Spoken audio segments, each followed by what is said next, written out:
C'est grâce à vos dons volontaires et réguliers que nous pouvons faire ce travail. Merci à tous.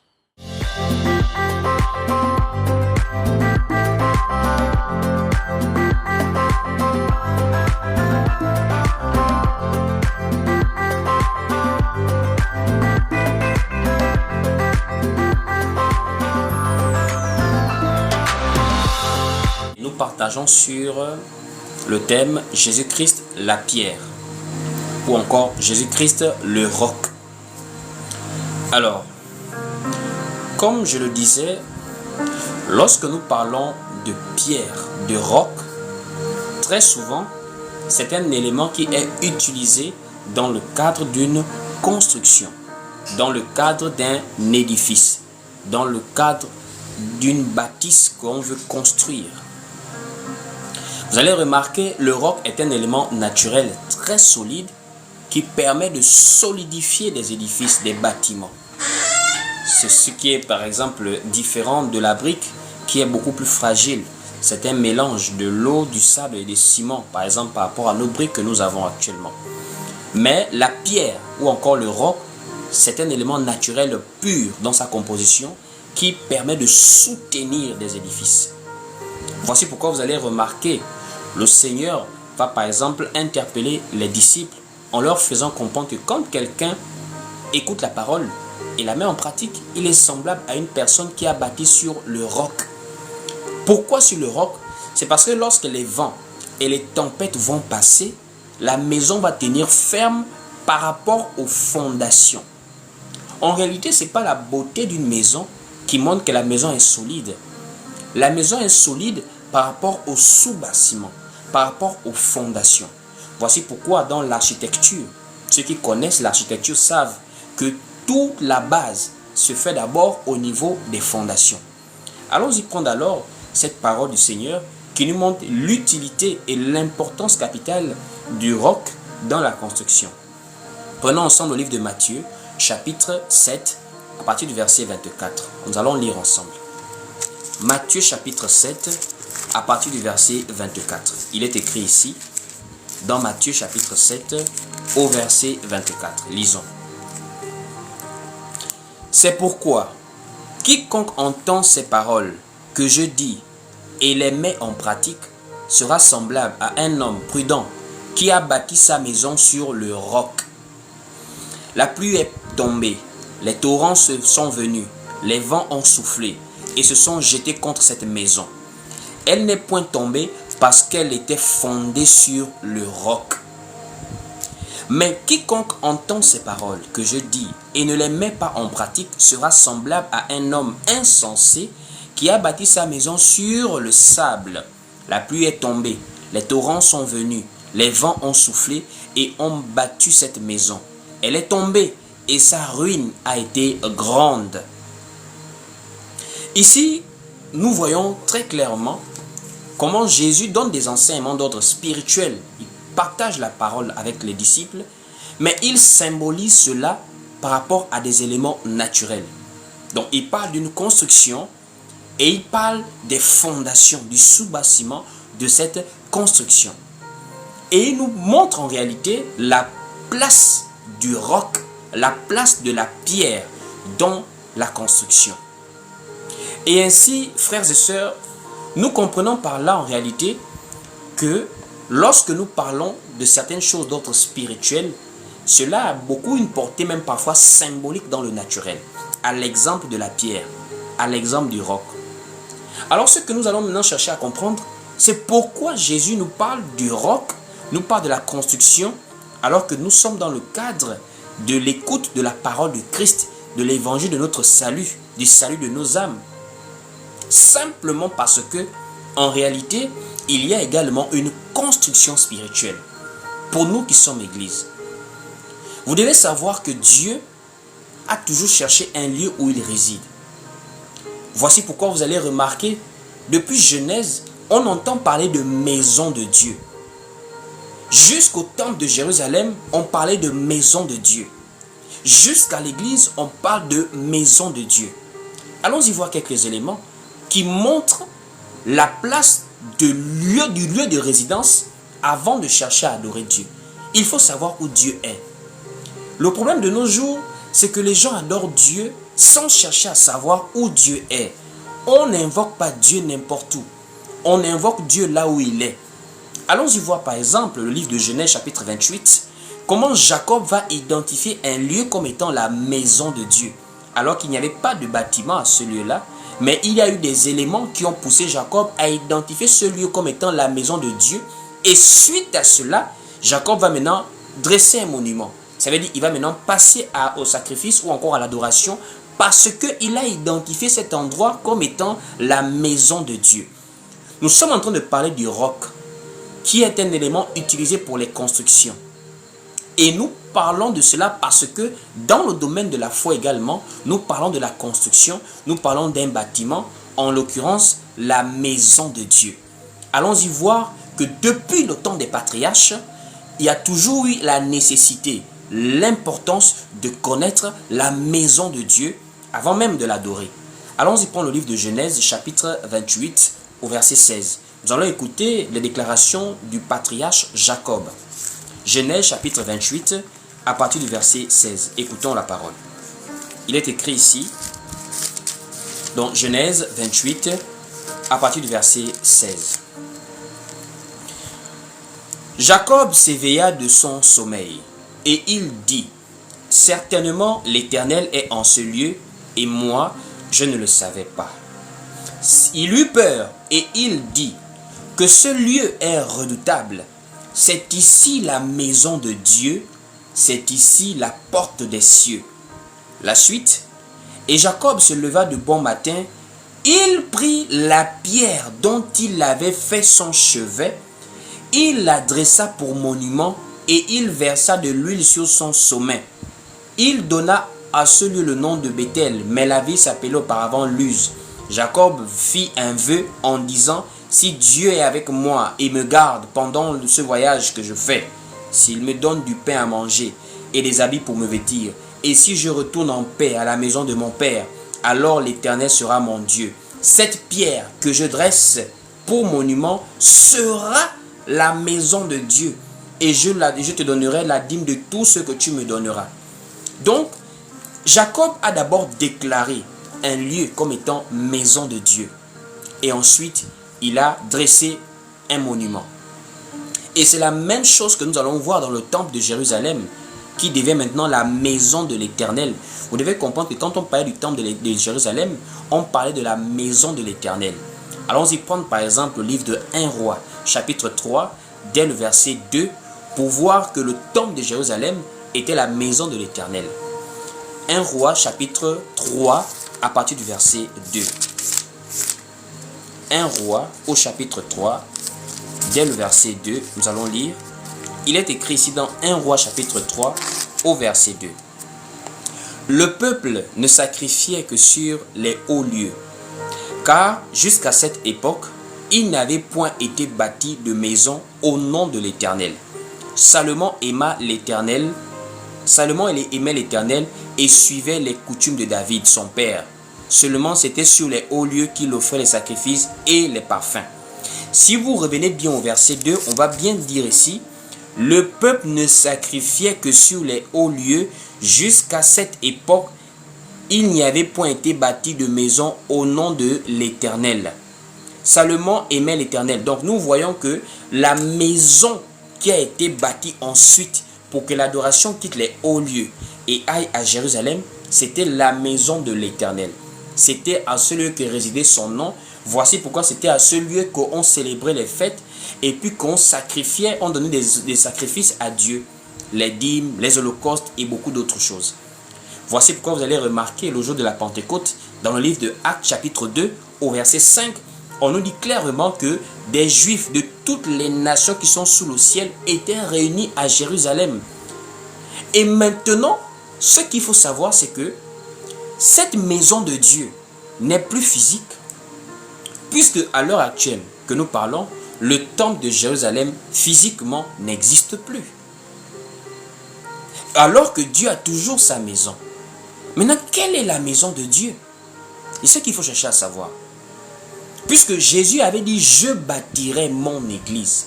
Donc Jésus a bâti ce qu'on appelle église. Maintenant, il faut aussi savoir maintenant, ce qu'on appelle église là, est-ce que c'est ça la maison de Dieu? Allons-y donc lire maintenant le livre de Matthieu chapitre 16 à partir du verset 15. Matthieu chapitre 16 à partir du verset 15, nous allons lire ensemble. Il est écrit ici, dans Matthieu chapitre 16 au verset 15. Lisons la parole. Et vous, leur dit-il, qui dites-vous que je suis? Simon-Pierre répondit, tu es le Christ, le Fils du Dieu vivant. Écoutez la suite. Jésus, reprenant la parole, lui dit, tu es heureux, Simon, fils de Jonas, car ce ne sont pas la chair et le sang qui t'ont révélé cela, mais c'est mon Père qui est dans les cieux. Et moi, je te dis que tu es Pierre, et que sur cette pierre, je bâtirai mon église. Donc Jésus promet bâtir quelque chose qu'il appelle église. Alors que quand Jésus parle, le temple de Jérusalem existe encore. Alors, y a-t-il maintenant deux endroits où nous allons retrouver l'adoration? Puisque Jésus-Christ est maintenant celui qui nous apporte le salut par la grâce. C'est maintenant vers lui qu'on se tourne. On ne se tourne plus vers les traditions juives ou encore vers nos croyances autrefois. Mais nous nous tournons maintenant vers celui que Dieu a désigné comme étant le sauveur du monde, Jésus-Christ. Les Juifs ont le temple, mais lui dit qu'il va bâtir son église. Alors maintenant, est-ce qu'il y a deux lieux d'adoration? Non. Jésus, en réalité, va mettre fin à l'adoration dans un temple physique pour que cette adoration devienne une adoration spirituelle. Voici pourquoi vous allez remarquer, il va discuter avec la femme samaritaine. Et dans son échange avec la femme samaritaine, Jésus va lui faire comprendre qu'il y a deux types d'adoration qu'il a trouvées. La première adoration qui était très ancienne, qui était sur les hauts lieux, on voit l'exemple avec Abraham, Jacob, on voit même les Isaac, ils adoraient sur les hauts lieux. Le peuple d'Israël adorait sur les hauts lieux à une époque. Mais le temple de Jérusalem, quand ça a été construit, ça a mis fin à l'adoration sur les hauts lieux. Donc, on se retrouvait maintenant avec les montagnes ou encore la montagne et Jérusalem. Mais Jésus va déclarer à la femme samaritaine, l'heure vient où ce ne sera ni sur cette montagne, ni à Jérusalem que vous adorerez le Père. Or, la maison de Dieu, c'est le lieu où on adore Dieu. Mais Jésus dit, ce n'est plus sur une montagne, ce n'est plus au temple de Jérusalem, le temple qui était la maison de l'Éternel. Ce n'est plus là-bas à Jérusalem. Où est-ce qu'on doit maintenant adorer Dieu si ce n'est plus au temple? Puisque c'est le temple, le lieu par exemple que les Juifs connaissaient comme étant le lieu d'adoration de l'Éternel. C'est là où Jésus-Christ va maintenant informer, non seulement à la femme samaritaine, mais à toute personne aujourd'hui qui prend connaissance de cette affaire, que l'adoration maintenant, elle est maintenant une adoration spirituelle. Car Jésus va clairement déclarer à la femme samaritaine dans Jean chapitre 4 au verset 23 que l'heure vient, et elle est déjà venue, où les vrais adorateurs adoreront le Père en esprit et en vérité. Sachant que c'était dans le temple physique de Jérusalem qu'on adorait Dieu, c'est là où son nom résidait. Donc si on adore maintenant Dieu en esprit et en vérité, ça veut dire la maison de Dieu n'est plus une maison physique, elle devient maintenant une maison spirituelle. Or, Jésus avait dit qu'il va bâtir son église. Son église là maintenant, elle est spirituelle ou encore elle est physique? C'est ce maintenant qu'il faut savoir. Or, son église là, c'est son peuple qu'il a choisi du milieu des nations. Donc, nous sommes des êtres humains physiques. Mais ces êtres humains physiques, l'apôtre Paul va maintenant informer à ces humains que vous êtes maintenant l'habitation de Dieu. C'est nous l'église. Puisque la parole nous dit clairement dans le livre de Actes chapitre 15 verset 14, Dieu a d'abord jeté les regards sur les nations pour choisir du milieu d'elles un peuple qui porta son nom. Ça veut dire un peuple où va résider son nom. Un peuple du milieu duquel va résider son nom. Voici pourquoi Matthieu nous dit, là où 2 ou 3 sont assemblés en son nom, il est au milieu d'eux. Or, Dieu se fait adorer dans sa maison. Or, sa maison, c'est maintenant nous, l'Église, mais qui sommes des personnes physiques. Mais ces personnes physiques, l'apôtre Paul va maintenant dire, l'adoration qui était dans un temple physique, c'est maintenant en nous que cette adoration se passe, parce que physiquement nous sommes là, mais spirituellement nous formons une maison. Spirituellement, nous formons une maison. Et on va lire le livre de Éphésiens chapitre 2, du verset 21 à 22, pour comprendre comment la maison qui était autrefois physique, le temple de Jérusalem, la maison de Dieu, est maintenant une maison spirituelle qui est l'Église. Allons-y lire. Le livre de Éphésiens chapitre 2, du verset 21 à 22. Allons-y lire Éphésiens chapitre 2, du verset 21 à 22, il est écrit ici. En lui, tout l'édifice bien coordonné s'élève pour être un temple saint dans le Seigneur. Et au verset 22, on dit, en lui, vous êtes aussi édifiés. Donc, quand Jésus avait dit, sur cette pierre, je bâtirai mon église. Bâtir veut dire édifier. Édifier veut dire construire. Donc, Paul dit maintenant vous. Donc, quand il parlait de son église, il parlait de ses disciples, ceux qui vont croire en sa parole. Ils seront ensemble une fondation, une formation spirituelle, un édifice, une construction. C'est ce que Paul dit maintenant. En lui, vous êtes aussi édifiés pour être une habitation de Dieu.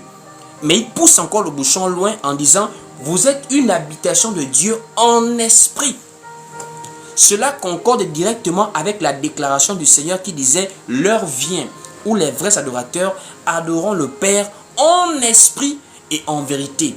Parce que la maison de Dieu va maintenant être une maison spirituelle. Puisque la maison de Dieu, c'est l'Église. Et l'Église, c'est nous. Voici pourquoi Paul va encore le dire à Timothée. Dans le livre de 1 Timothée, chapitre 3, du verset 14 à 15, Paul va clairement dire, l'Église est la maison de Dieu. Et la maison de Dieu, c'est nous. Puisque Paul nous dit, vous êtes édifiés pour être l'habitation de Dieu en esprit. Donc, la maison de Dieu, c'est nous. Et Paul va encore dire à Timothée, l'église, c'est la maison de Dieu. Donc, quand nous parlons de église, nous parlons de maison de Dieu, nous parlons également de nous-mêmes. C'est une même entité. Allons-y lire 1 Timothée chapitre 3, du verset 14 à 15. 1 Timothée chapitre 3, du verset 14 à 15, il est écrit ici. Je t'écris ces choses avec l'espérance d'aller bientôt vers toi. Mais afin que tu saches, si je tarde, comment il faut se conduire dans la maison de Dieu. La maison de Dieu qui est édifiée en nous, puisque nous formons la maison de Dieu. Nous nous édifions pour être la maison de Dieu. Et Paul dit ici, comment il faut se conduire dans la maison de Dieu. Et il pousse le bouchon loin en disant, qui est l'église du Dieu vivant, l'appui et la colonne de la vérité. Donc nous sommes l'église, nous sommes la maison de Dieu, nous sommes le temple du Saint-Esprit. Voici pourquoi en réalité nous sommes des pierres. Nous sommes des pierres vivantes. L'apôtre Pierre va le dire clairement dans le livre de 1 Pierre, chapitre 2. Je voudrais qu'on fasse cette lecture, c'est important de lire. 1 Pierre, chapitre 2, à partir du verset 4, écoutez comment l'apôtre Pierre confirme qu'en réalité, c'est nous-mêmes ensemble qui formons un édifice. Tel que ce que Paul a dit, que nous sommes édifiés pour former une habitation de Dieu en esprit, Pierre va également le dire, que étant des pierres vivantes, nous formons un saint sacerdoce pour offrir à Dieu des victimes spirituelles agréables à lui. 1 Pierre chapitre 2, à partir du verset 4. 1 Pierre chapitre 2, à partir du verset 4, il est écrit ici, « Approchez-vous de lui, pierre vivante, rejetée par les hommes, mais choisie et précieuse devant Dieu. Et vous-même, comme des pierres vivantes, édifiez-vous pour former une maison spirituelle. » Pour former une maison spirituelle. Un saint sacerdoce, afin d'offrir des victimes spirituelles agréables à Dieu par Jésus-Christ. lorsque nous avons tous compris que nous sommes une maison spirituelle, nous sommes aujourd'hui le lieu où Dieu se fait adorer, c'est l'église. Il faut maintenant connaître sur quoi est bâtie l'église. Puisque Jésus a enseigné qu'une maison, pour qu'elle puisse tenir ferme, doit être bâtie sur le roc. Or, le roc, c'est la pierre. Jésus a bâti une maison spirituelle. Cette maison spirituelle, c'est l'église. Donc, en tant que bon architecte, il faut maintenant savoir qu'est-ce que Jésus a mis comme appui de l'église, comme appui de la maison qu'il a bâtie, pour que quand les vents et les tempêtes vont passer, la maison ne va pas tomber, elle va demeurer ferme, debout. C'est simple. L'apôtre Paul va le dire clairement, noir sur blanc, dans un verset que plusieurs connaissent. Le livre de Éphésiens, chapitre 2, au verset 20, l'apôtre Paul va être totalement clair en disant « Vous êtes édifiés ». Ça veut dire « Vous êtes bâtis ». Vous êtes construits sur le fondement des apôtres et des prophètes, Jésus-Christ étant la pierre angulaire. Allons-y lire le livre d'Éphésiens chapitre 2 au verset 20. Éphésiens 2 au verset 20, il est clairement écrit ici « Vous êtes édifiés sur le fondement des apôtres et des prophètes, Jésus-Christ lui-même étant la pierre angulaire. » Or, puisque la construction de Jésus n'est pas une construction physique, l'église n'est pas une maison physique, c'est une maison spirituelle que nous représentons, nous tous les croyants en Jésus-Christ, en esprit et en vérité, nous formons spirituellement une maison. Cette maison a pour appui une pierre. Cette pierre n'est pas l'image que tu as dans la tête d'une pierre comme le caillou que tu vois au quartier. Non, non, non, non. C'est Jésus-Christ lui-même. Mais Jésus là, c'est pas que c'est la personne physique de Jésus. Jésus là, c'est la parole. Et cette parole, c'est la révélation. Voici pourquoi c'est la révélation de qui est Jésus, qui est l'appui de l'église, qui est le roc de l'église, qui est la pierre qui soutient l'église. Voici pourquoi tu ne peux pas dire que tu es église si tu ne connais pas Jésus-Christ. C'est le fait de connaître qui est Jésus, cette révélation-là, que Jésus a pris pour en faire son appui, pour bâtir son église. Voici pourquoi c'est l'enseignement de la personne de Jésus-Christ qui est l'appui de l'église. Et c'est ça la pierre, c'est ça le roc sur lequel est bâtie l'église. Voici pourquoi il avait dit à l'apôtre Pierre, ce ne sont pas la chair et le sang qui t'ont révélé cela, mais c'est mon Père qui est dans les cieux. Parce que la connaissance de Jésus-Christ est une affaire de révélation. C'est pour cela que vous allez remarquer le livre de Proverbes, chapitre 29, au verset 18. Proverbe dit clairement que lorsqu'il n'y a pas de révélation, le peuple est sans frein. Le peuple est sans frein parce que les gens adorent Jésus-Christ sans le connaître. Or, pour dire que nous sommes église, il a d'abord fallu qu'on puisse connaître qui est Jésus.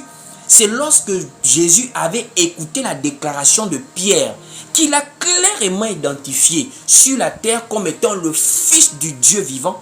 C'est sur cette base que Jésus a dit « Tu es heureux » et c'est sur cette pierre, ça veut dire sur cet appui, sur ce fondement que je bâtirai mon église. Ça veut dire quand on parle d'église, on parle d'un peuple qui a la révélation de qui est Dieu, qui est Jésus-Christ. Voici pourquoi dans Jean chapitre 17, Jésus va dire « Or la vie éternelle, c'est qu'ils te connaissent toi, le seul vrai Dieu, et celui que tu as envoyé, Jésus-Christ. » Ce Jésus-Christ qui est la pierre angulaire, qui soutient l'église, ça veut dire qui est le fondement de l'église. Voici pourquoi vous allez remarquer, l'apôtre Paul va prendre le courage. Dans le livre de 1 Corinthiens chapitre 3, à partir du verset 10, l'apôtre Paul va dire « Selon la grâce de Dieu qui m'a été donnée, j'ai posé le fondement comme un sage architecte et un autre bâti dessus. » Or, le fondement de l'église, Jésus-Christ est la pierre angulaire. Mais Paul dit qu'il a posé le fondement. Est-ce que ça veut dire que c'est Paul qui a bâti l'église? Non. Paul est un ouvrier de Jésus-Christ qui est venu donner le fondement de la construction de l'église.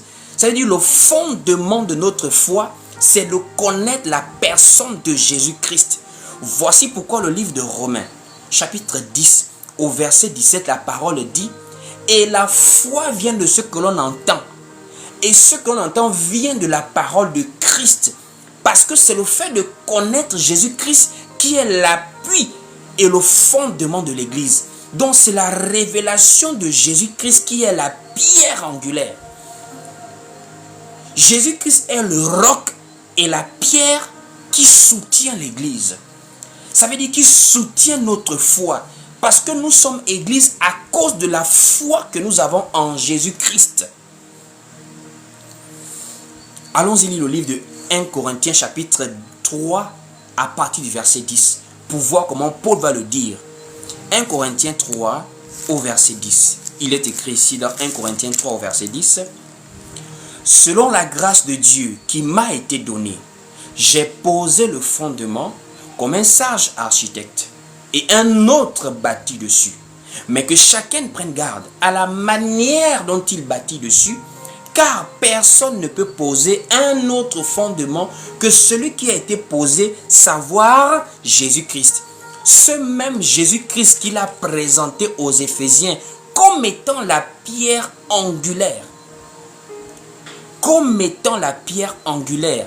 C'est le même Jésus qu'il présente comme étant le fondement à l'église de Corinthe en disant le fondement de l'église, c'est Jésus-Christ et personne d'autre. Donc aucun autre fondement ne peut être construit, aucun autre fondement ne peut être posé à part Jésus-Christ. Ça veut clairement dire que personne ne peut se lever et donner à quelqu'un d'autre le salut de vos âmes si ce n'est à Jésus-Christ. Quelqu'un se lève pour dire c'est maintenant lui le salut d'aujourd'hui. On n'a plus besoin de Jésus, on n'a plus besoin de lire la Bible. Vous comprenez que il amène un autre fondement. Puisque Paul a dit, personne ne peut poser un autre fondement. Jésus est le fondement. C'est la révélation de sa personne qui a posé le fondement de l'église. Et il est la pierre angulaire, il est le roc qui soutient l'église. Parce que Jésus est le centre même de notre adoration. Il est le centre même de notre enseignement. Nous prêchons Jésus. Et en tant que pierre, frères et sœurs, nous devons savoir que cette pierre a toujours existé depuis longtemps, depuis des âges passés. Nous voyons Jésus, pierre angulaire, mais n'oublions pas que cette pierre se retrouve un peu partout dans les Écritures, depuis des siècles. Exemple, je voudrais que tu puisses aller loin dans la réflexion. L'apôtre Pierre se lève et il va dire, Jésus-Christ est la pierre qu'ont rejeté ceux qui bâtissaient. De quoi parle-t-il exactement? Je voudrais qu'on parte lire ça ensemble. Allons-y lire le livre de Actes. Actes, nous allons lire, où l'apôtre Pierre parle d'une pierre qu'on a rejetée. Actes chapitre 4 au verset 11. Actes chapitre 4 au verset 11. Il est écrit ici, Jésus est la pierre rejetée par vous qui bâtissez et qui est devenue la principale de l'angle.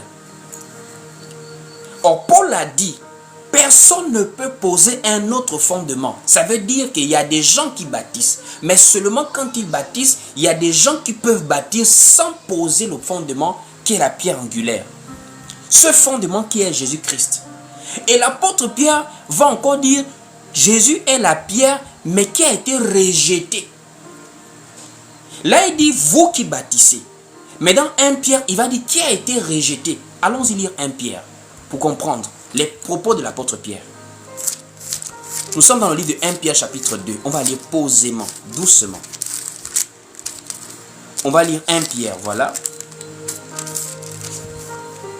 1 Pierre chapitre 2 à partir du verset 6. Écoutez posément l'enseignement. 1 Pierre chapitre 2 verset 6, il est écrit ici. Car il est dit dans l'écriture, voici je mets en Sion une pierre angulaire, choisie, précieuse. Et celui qui croit en elle ne sera point confus. L'honneur est donc pour vous qui croyez, mais pour les incrédules, la pierre qu'ont rejeté ceux qui bâtissaient. Là, il ne dit plus ceux qui bâtissent aujourd'hui, il dit ceux qui bâtissaient est devenue la principale de l'angle et une pierre d'achoppement et un rocher de scandale. Ceux qui bâtissaient là, c'est qui?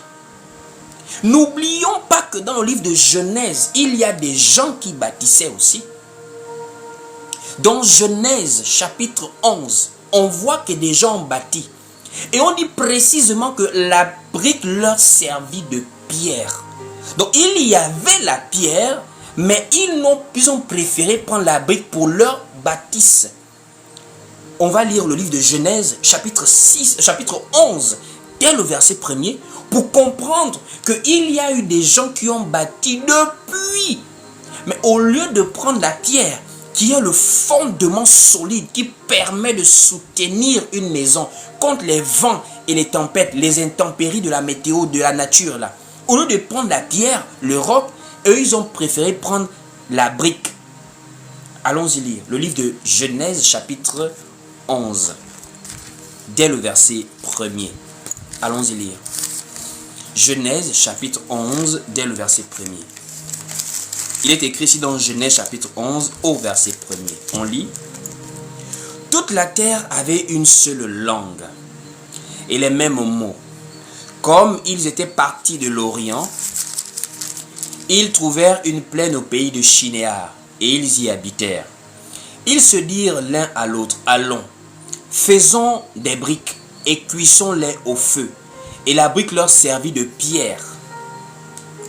La brique leur servit de pierre. C'est-à-dire, ils ont dit faisons des briques. Ils n'ont pas cherché la pierre. Ils ont rejeté la pierre au profit de la brique.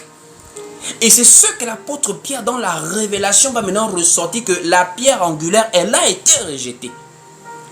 Elle a été rejetée par ceux qui ont voulu bâtir en dehors de la pierre, qui est le fondement même naturel pour soutenir l'édifice et qui est également le fondement spirituel pour soutenir l'église. Mais cette pierre-là, qui a été rejetée par ceux qui bâtissaient dans Genèse chapitre 11 là, mais la pierre-là, il y a un patriarche qui a trouvé ça. Et c'est à base du fait qu'il a trouvé cette pierre qu'il a pu avoir la vision qui l'a amené à identifier un lieu comme étant la maison de Dieu. En un mot, Jacob avait déjà vu l'église avant que Jésus-Christ apporte l'église, parce que l'église est la maison de Dieu. Jacob avait vu un lieu comme étant la maison de Dieu. Et avant de voir ce lieu comme étant la maison de Dieu, Jacob avait trouvé une pierre dont il avait fait son chevet, et la pierre l'a permis d'avoir une vision. Or, Jésus va dire à Pierre, tu es Pierre, et sur cette pierre, je bâtirai mon église. Ça veut dire, sur la révélation que je suis le Fils de Dieu, je bâtirai mon église. De la même manière, lorsque Jacob a eu la pierre pour faire un chevet, il a pu avoir la vision qui l'a permis de comprendre que ce lieu était la maison de Dieu. Donc la même pierre qui a été rejetée par ceux qui bâtissaient, Jacob a trouvé cette pierre. Et c'est grâce à cette pierre que Jacob a pu savoir que ici c'est la maison de Dieu. Frère, ça veut dire sans la pierre, on ne peut pas trouver la maison de Dieu. Sans le roc, on ne peut pas dire que nous sommes église. Ce roc, c'est simplement la personne de Jésus-Christ, frère. Voici pourquoi aujourd'hui, toi en tant qu'enfant de Dieu, toi en tant qu'église, tu dois simplement te dire, quelle est aujourd'hui la pierre là? Comment la reconnaître? Cette pierre, c'est simplement la personne de Jésus-Christ. Et la personne de Jésus-Christ, c'est qui aujourd'hui? Parce qu'en réalité, nous avons Jésus dans la bouche un peu partout. Jésus, c'est qui aujourd'hui? Parce que s'il faut dire Jésus, Jésus ce n'est que la traduction. Son nom c'est Yahushua. Mais ce Yahushua qui est parti à la croix, comment pouvons-nous le trouver aujourd'hui? Est-ce que c'est le Yahushua qu'on a accroché en bois ou encore en béton sur des statuettes partout dans beaucoup d'assemblées? Dans l'église catholique, romaine et dans beaucoup d'assemblées. Non, non, non. Ce Jésus-Christ ou Yahushua Mashiach, l'apôtre Paul nous a aidés à pouvoir l'identifier aujourd'hui. Pour nous qui n'avons pas vécu dans la même époque que lui, nous avons aujourd'hui la possibilité de l'identifier. Et je voudrais que tu puisses bien écouter ce que l'apôtre Paul va maintenant dire dans le livre de 2 Corinthiens, chapitre 5, à partir du verset 16. L'apôtre Paul va clairement dire, ce Jésus qui a été vu en chair autrefois, aujourd'hui, nous ne le connaissons plus de cette manière. Allons-y lire. 2 Corinthiens chapitre 5, à partir du verset 16. Nous sommes dans 2 Corinthiens chapitre 5 au verset 16. Écoutons la parole. Il est écrit ici. Ainsi, dès maintenant, nous ne connaissons plus. Ainsi, mais dès maintenant, nous ne connaissons personne selon la chair. L'apôtre Paul est clair que même déjà à son époque, il ne connaissait pas Jésus charnellement. Il n'avait pas été proche de lui. Il dit ainsi dès maintenant, nous ne connaissons personne selon la chair. Et si nous avons connu Christ selon la chair, il s'adresse maintenant à ceux de Jérusalem, de Nazareth, de la Galilée, qui l'ont connu sur le plan charnel. Il dit maintenant, et si nous avons connu Christ selon la chair, maintenant nous ne le connaissons plus de cette manière. Ça veut clairement dire que Jésus qui est la pierre, qui est le roc, ce Jésus qui est parti à la croix, aujourd'hui il est simplement parole. Parce que quand Jésus avait dit, sur cette pierre je bâtirai mon église, la pierre c'était quoi? Mais la pierre c'était la révélation de qui il était. Or cette pierre c'est ça le fondement de l'église. Donc le fondement de l'église c'est la personne de Jésus-Christ. Voici pourquoi l'apôtre Paul avait été clair. Que personne ne peut poser un autre fondement, savoir Jésus-Christ. Or, Jésus-Christ, c'est la parole. Ça veut dire c'est sa saine doctrine. Pas plus, pas moins. Tout enseignement, toute doctrine qui ne s'appuie pas sur la personne de Jésus, sur les recommandations qu'il a données à ses apôtres, ce n'est pas le roc, ça c'est la brique maintenant. Parce qu'attention, il y a une différence entre le roc et la brique. Il y a une différence entre la pierre qui est le roc et la brique. La différence c'est quoi? C'est que la pierre est un élément sans mélange. C'est un élément purement naturel qui n'a pas eu besoin de la main, de la participation, de l'industrie de l'homme. La pierre, on la trouve naturellement dans la nature. Mais la brique est un mélange. La brique que nous connaissons aujourd'hui pour nos maisons là, il faut de l'eau, il faut du sable, il faut du ciment. C'est ce mélange qui forme la brique. Or, là où déjà il y a déjà eu l'intervention de l'homme, Dieu n'est pas dedans. Parce que Dieu nous accorde le salut par don, par grâce. Il ne veut pas que l'homme intervienne dans ces choses. Voici pourquoi la parole doit être sans mélange. Lorsqu'il y a déjà un mélange, ça veut dire on a Jésus, mais on veut ajouter autre chose, Dieu rejette. C'est ce qui s'est passé à la tour de Babel. Ils ont pris la brique, Dieu rejette. C'est ce que nous remarquons dans le livre d'Apocalypse. Il y a une église, Laodicée, qui n'est ni chaud ni froid, Dieu rejette. Parce que tu n'es ni chaud ni froid ni bouillant, Dieu te rejette. C'est comme les enseignements aujourd'hui. Tout enseignement qui tend à ajouter du levain. C'est-à-dire on a Jésus, mais on veut ajouter autre chose que Jésus n'a pas dit. C'est ça qui est en dehors du fondement. Le fondement, c'est simplement la parole de Christ, la saine doctrine, sans ajouter quoi que ce soit. Nous restons fidèles à ce que nous avons trouvé. Paul a dit que personne ne peut poser un autre fondement.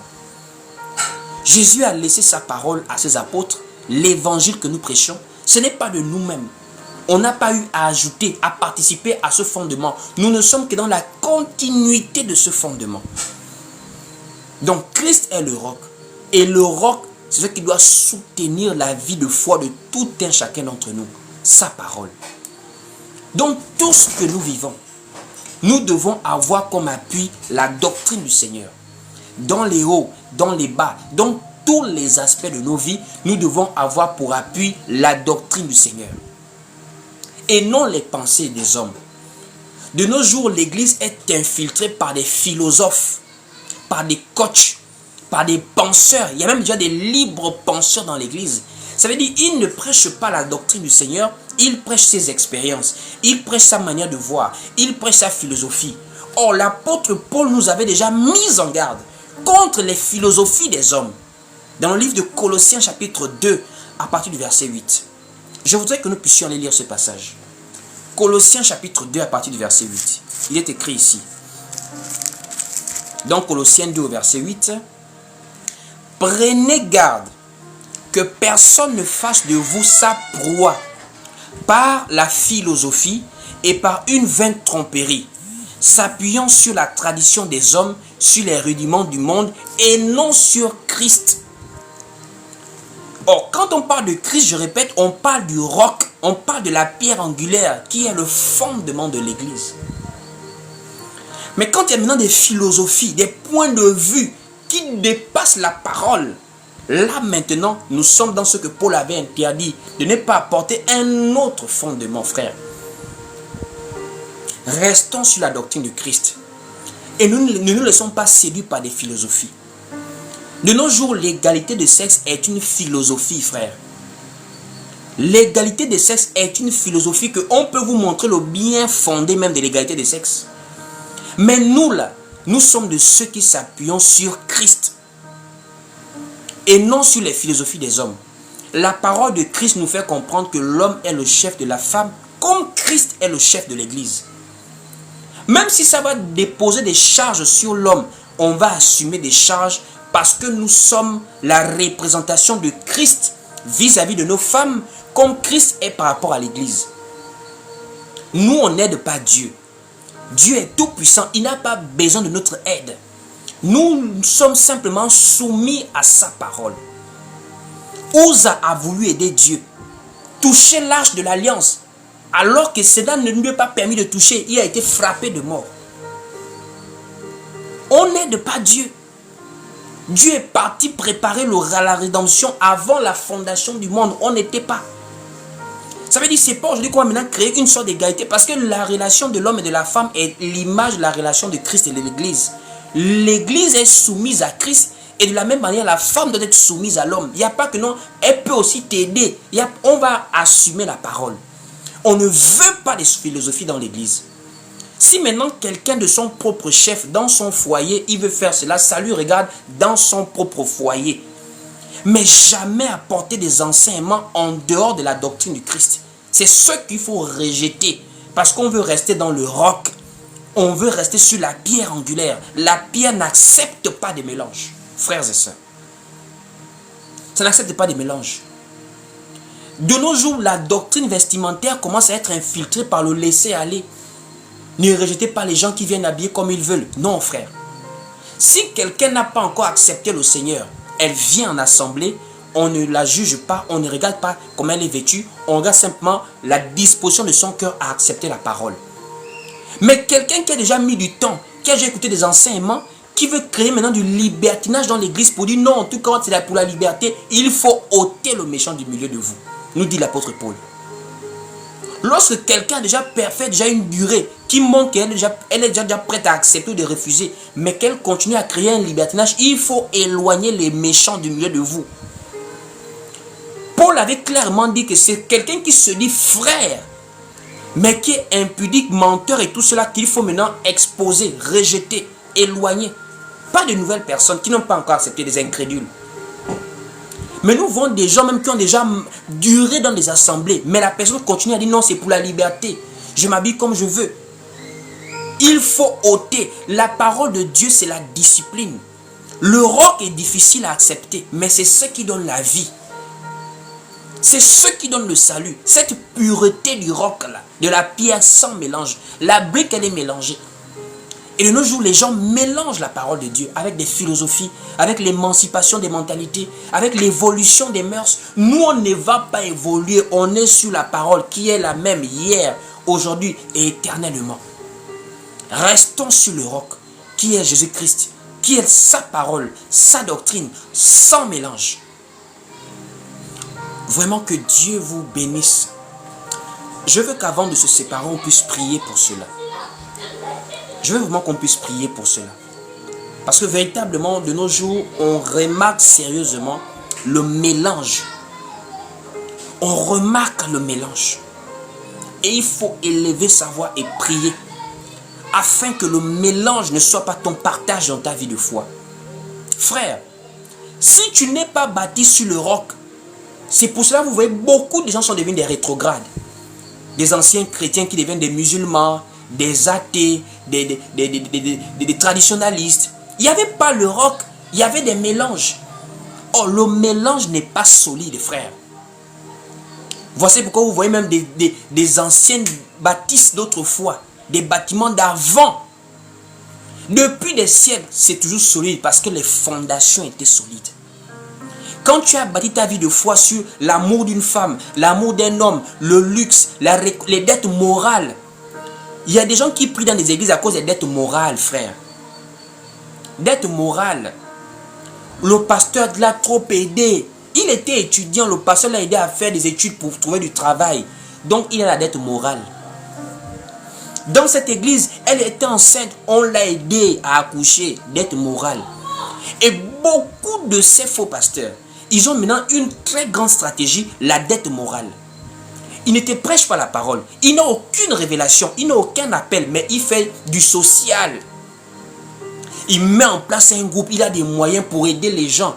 Parce qu'il sait que la psychologie de l'homme marche avec la gratitude. C'est-à-dire que comment on m'a aidé là-bas, ça fait 10 ans. Je n'ai aucun problème avec le pasteur.